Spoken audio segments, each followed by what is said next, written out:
Hola chicos, welcome. Good morning New Zealand. So today we're going to be talking a little bit about maca.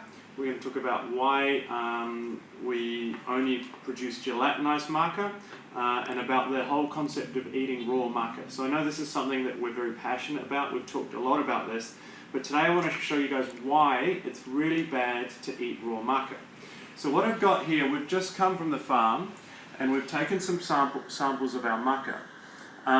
For those of you that don't understand the processes of how maca grows, it takes about 9 to 12 months after it's harvested. These are semi-fresh bulbs, so they're not too long after harvesting. It's meant to be air dried naturally for about 3 months, and during that time it's really important to get it super dry. So these bulbs are bulbs that were not properly dried, and you can see they're slightly shriveled up.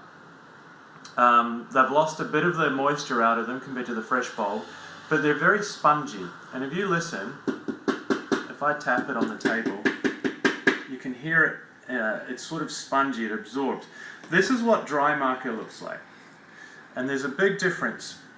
If you dry your maca properly for about 3 months, it loses 60% of the weight and it becomes incredibly solid. So if you listen to the difference, it's like a rock. So you may be thinking, well, what's the difference between eating this maca and this maca? And there are some massive differences. The longer you leave your maca to dry, the more bioactive it becomes. So our completely dry maca here is almost 10 times more bioactive in macamides, which are the active ingredients, compared to our more freshly harvested maca. But I'll tell you the other reason it's really important. And if we turn it over, you'll see here. What we've got here is mold, and mold loves maca. It loves wet, moist maca. So as our maca is not properly dried, it starts to become contaminated with this mold, and our farmer says that this mold is really, really nasty. So what it does is it grows on our maca, and it starts to produce what they call aflatoxins.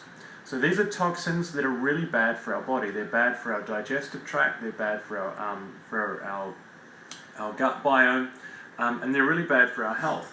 So in Peru, people have always consumed maca cooked, and the reason they do that is for two purposes. One is cooked maca is more potent than fresh maca, and two, cooking the maca kills the mold and the bacteria. So in Peru, people will never eat this root raw. They will always cook it and boil it. And because of that, they're not going to become. There's not going to be a problem with this mold and these aflatoxins. Now, we found that in countries like New Zealand, for example, there's this big fad to eat raw maca. So if you take our bulbs and you grind them up into a powder and you consume these, the chances are, if it's properly dried, it may not be too bad for you. It may still also have a little bit of mold and some aflatoxins.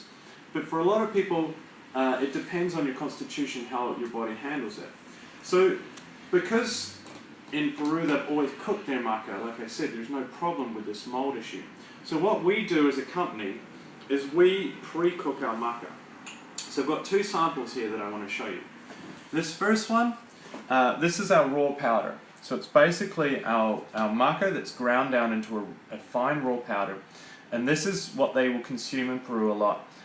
They'll put it in boil it up in soups and stews and porridges and teas in the morning. So what we've done is we've simulated that cooking process, and we call this gelatinized maca. So it's basically putting our raw maca into a pressure cooker, and you can see the difference in the color here. So color changes because our sugars have started to caramelize. And if you look at the difference, this raw maca is very high in starch, it's high in bacteria, higher in yeast, mold, aflatoxins, compared to the raw powder, which is very low starch. It's sanitized, so it's basically killed all that bacteria, yeast and mold. And it tastes better as well. If you eat it, it's ready to eat, and it's got a much more sort of sweet caramelly flavor to it. So we always say to people, if you want the best way to consume maca, if you're going to be putting maca in your smoothies, in your juices, you're going to have it in a raw form, you really need to find a gelatinized form of maca. And this is for many reasons. Firstly, it tastes better. Secondly, it's more bioactive than our raw powder. It's almost double the strength of the super dry raw powder. And thirdly, it's more sanitized. It's not going to upset your stomach. It's not going to make you feel sick. It's not going to give you palpitations. And this is what we've met a lot of customers during the last 3 months of our travels around New Zealand. We've met customers who've had bad experiences from eating raw maca. So we really want to change the way you guys think about this. And the reason for that is, to understand maca, you need to understand the processes of how it grows, why it's always been consumed cooked. And the thing that you guys don't see when you're in New Zealand, you're relying on these food companies and manufacturers to ensure that none of this mold gets into your maca. And we all know, like, I mean, we even look at our powders, and we work directly with our farmer, and we still see really high levels of this stuff sneaking through in our raw product. So to be on the safe side, it's always better to buy the gelatinized maca. And this is something we really want to promote to you guys. So if you look on our bag here, this is our ½ kilo bag of maca. You look on the back, it says 100% gelatinized organic maca. So this is what you need to look for. It doesn't have any gelatin in it, for those out there that are vegan. Gelatinizing is the process of sanitizing and lowering the starch content. So this is what you want to look for if you're going to have your maca in smoothies. You're going to have it in raw applications.